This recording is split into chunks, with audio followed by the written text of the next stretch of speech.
Bentrokan antara petugas kepolisian Satpol PP dan massa ahli waris terjadi di Jalan Budi Utomo, Kelurahan Kadia, Kecamatan Kadia, Kota Kendari, Sulawesi Tenggara, Kamis siang.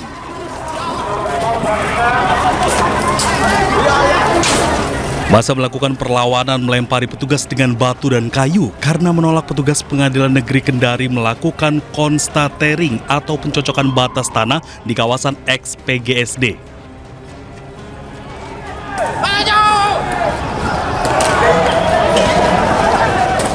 Perlawanan massa ahli waris dibubarkan ratusan personel gabungan kepolisian dan Satpol PP.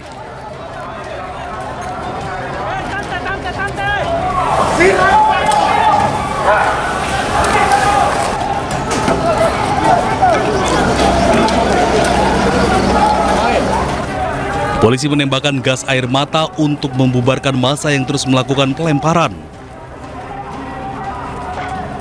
Akibatnya, beberapa orang terluka dalam bentrokan ini, termasuk Kapolresta Kendari, Kombes Pol Edwin Sengka. Menurut seorang ahli waris, mereka menolak pencocokan batas tanah dan eksekusi karena tidak sesuai fakta lapangan. Dari Bapak Ajang Bodale, saya lahir di situ. Saya tidak akan melepaskan begitu saja tanah. Diambil oleh pemerintah. Tanahnya nenek moyangnya pemerintah mau ambil. Meski ada perlawanan, petugas Pengadilan Negeri Kendari tetap melakukan pencocokan batas tanah yang akan dieksekusi. Pencocokan batas tanah dan sita eksekusi dilakukan berdasarkan penetapan Ketua Pengadilan Negeri Kendari. Dari Kendari, Sulawesi Tenggara, Asdar Zula, iNews melaporkan. Pemirsa, aksi heroik dilakukan warga saat berusaha mengevakuasi truk yang terguling ke area persawahan di Bangkalan, Jawa Timur. Kendaraan bermuatan bata ringan tersebut terguling karena medan jalan yang menanjak.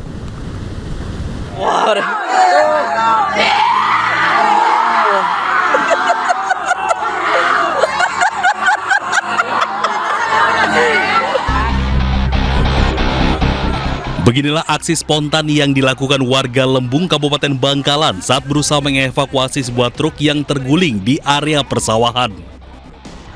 Dengan menggunakan beberapa tambang, mereka menarik kendaraan besar tersebut agar bisa dinaikkan ke badan jalan lagi. Upaya ini pun berhasil meski seluruh muatannya tumpah ke bawah. Insiden ini terjadi karena truk tersebut tak kuat saat melewati medan jalan yang menanjak. Truk pun berjalan mundur lalu terguling keluar badan jalan. Truk pengangkut bata ringan itu terprosok, nggak kuat nanjak, akhirnya terguling di area persawahan. Karena kondisi itu pelosok di desa kami, jauhlah dari kota untuk memanggil mobil derek atau menggunakan alat bantu lain, itu akhirnya warga kesepakat membantu supir dengan secara gotong royong kita menggunakan tali, kemudian menarik mobil. Alhamdulillah bisa. Beruntung pengemudi truk selamat setelah sempat melompat keluar saat kendaraannya sedang berjalan mundur. Pengemudi truk dan warga sekitar sempat kesulitan untuk melakukan evakuasi karena lokasinya di wilayah perbukitan dan jauh dari perkotaan, sehingga tidak memungkinkan memakai mobil derek. Dari Bangkalan, Jawa Timur, Taufik Syahrawi, iNews melaporkan. Pemirsa, sementara itu pada Kamis sore, 7 korban longsor Banjarnegara, Jawa Tengah kembali ditemukan. Jenazah ditemukan setelah dilakukan penyisiran menggunakan alat berat dan bantuan anjing pelacak.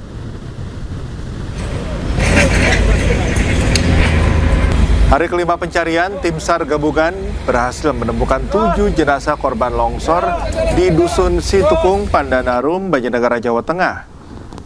Seluruh korban ditemukan di sektor A dan C dalam timbunan tanah dengan kedalaman 1 meter. Usai dievakuasi dari lokasi, jenazah korban langsung dibawa ke puskesmas dan dilakukan pemeriksaan kemudian identifikasi. Dari 7 jenazah, 5 jenazah korban berhasil diidentifikasi, namun 1 korban belum dapat diidentifikasi dan 1 korban lainnya hanya ditemukan potongan bagian tubuh atau body part. Korban berjenis kelamin perempuan dan laki-laki. Usai dilakukan pemeriksaan, jenazah yang telah teridentifikasi langsung dimakamkan oleh warga. Upaya pencarian pun akan kembali dimaksimalkan pada hari Jumat hingga Sabtu atau hari ke-7 pencarian dengan menyisir 3 titik lokasi utama dengan mengerahkan alat berat dan anjing pelacak.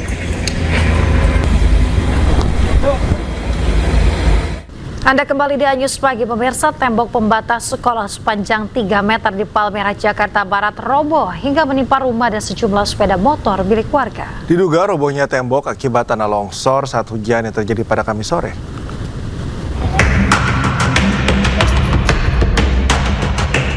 Inilah kondisi robohnya tembok pembatas sepanjang 3 meter milik salah satu sekolah di Palmerah, Jakarta Barat. Tembok pembatas antar sekolah dan pemukiman warga ini roboh usai hujan deras melanda wilayah Jakarta pada Kamis sore. Akibat insiden ini, salah satu rumah warga rusak tertimpa tembok. Sejumlah sepeda motor warga yang berada di dekat tembok juga ikut tertimbun reruntuhan.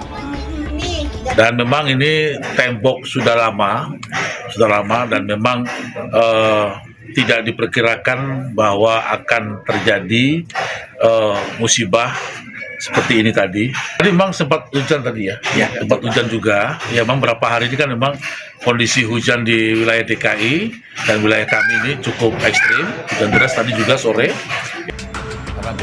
Tidak ada korban jiwa dalam peristiwa ini. Polsek Palmerah pun langsung melakukan olah TKP dan memasangi garis polisi agar warga tidak mendekat ke lokasi. Dari Jakarta, Mifatul Gani, iNews melaporkan. Pemirsa, kebakaran hanguskan 4 unit rumah warga di Kota Jambi. 5 mobil pemadam kebakaran dikerahkan ke lokasi kejadian. Pak, mohon cepat Pak, ini sudah besar apinya Pak. 4 rumah non-permanen yang berlokasi di Kelurahan Sijenjang, Kecamatan Jambi Timur, Kota Jambi, ludes terbakar. Material rumah yang terbuat dari kayu membuat api dengan cepat membesar menghanguskan seluruh bangunan rumah. Diduga, kebakaran terjadi akibat korsleting listrik dari salah satu rumah yang terbakar. Petugas pemadam yang menerima laporan langsung menuju lokasi dengan mengerahkan 5 mobil pemadam untuk memadamkan kobaran api. Namun, sempitnya akses jalan dan banyaknya warga yang berkerumun membuat petugas kesulitan melakukan upaya pemadaman. Api baru berhasil dipadamkan 4 jam kemudian. Meski tidak ada korban jiwa dalam peristiwa ini, namun kerugian ditafsir mencapai ratusan juta rupiah. Dari Kota Jambi, Adrianus Susandra, iNews melaporkan.